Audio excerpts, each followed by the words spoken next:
আসসালামু আলাইকুম। সামাজিক যোগাযোগ মাধ্যম কি আমাদের জীবনে প্রভাব ফেলতে পারে? হ্যাঁ, আসলেই পারে। সামাজিক যোগাযোগ মাধ্যম আপনি যখন ব্যবহার করবেন, ওটার ভিতরে একটা নিজেকে গুলিয়ে ফেলবেন। দেখবেন কি সামাজিক যোগাযোগ মাধ্যম ব্যবহার করতে, করতে প্রতিদিন, প্রতি মিনিটে নতুন কিছু আসছে। একদম প্রতি ন্যানো সেকেন্ড যেটাকে বলে না? একদম নতুন কিছু আসবে, নতুন কিছু আসবে। আপনি যতই নিচে যেতে থাকবেন, ততই নতুন কিছু আসবে। এই যে নতুন কিছু আসা এবং একটা কিছু যদি আপনি দেখেন, ওইটাই আপনার সামনে আবার নতুন করে রিপিট হবে।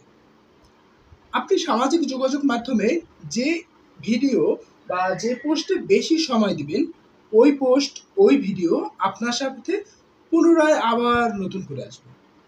তাই নিজেকে যদি পরিবর্তন করতে চান, তাহলে আমার মনে হয় না আপনি সামাজিক যোগাযোগ মাধ্যমটাকে একটু পরিবর্তন করুন। কিভাবে? আপনি আপনার সামাজিক যোগাযোগ মাধ্যমকে এমন ওয়েতে সাজান যে ওইটা আপনার প্রয়োজন।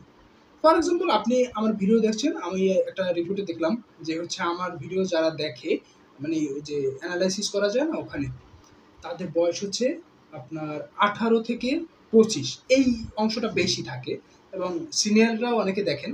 সকলকে ধন্যবাদ জানাই। যাই হোক, এই যে 18 থেকে 25 বছর, এই বয়সটায় কিন্তু নতুন কিছু শেখার একটা বয়স। নতুন একটা কাজ শেখার বয়স। আপনি আজকে ফটোশপ শিখতে পারেন, ইলিস্ট্রেটর শিখতে পারেন, পাওয়ার পয়েন্ট শিখতে পারেন। এই যে বেসিক যে কাজগুলো, এগুলো আপনি শিখতে পারেন। আপনি কি করতে চান জীবনে? এটি আগে নির্ধারণ করুন। আপনার ভবিষ্যৎ প্ল্যানিং থাকে যদি না আমি বিজনেস করব, বা আপনার ভবিষ্যৎ প্ল্যানিং থাকে আপনি জব করবেন।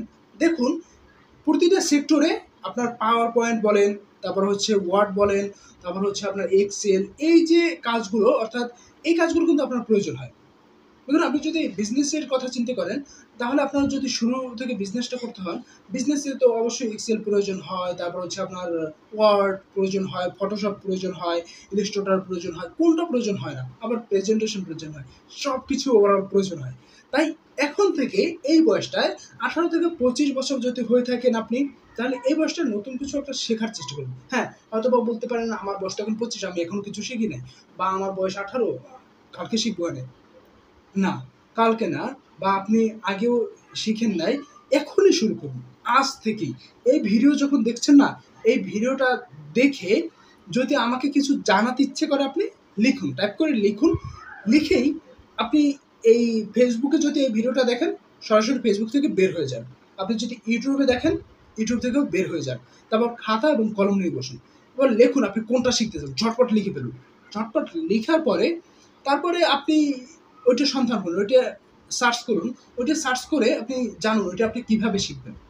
কিভাবে কোনো কিছু শিখতে হয় এ নিয়ে পরের কোনো একদিন কথা বলব।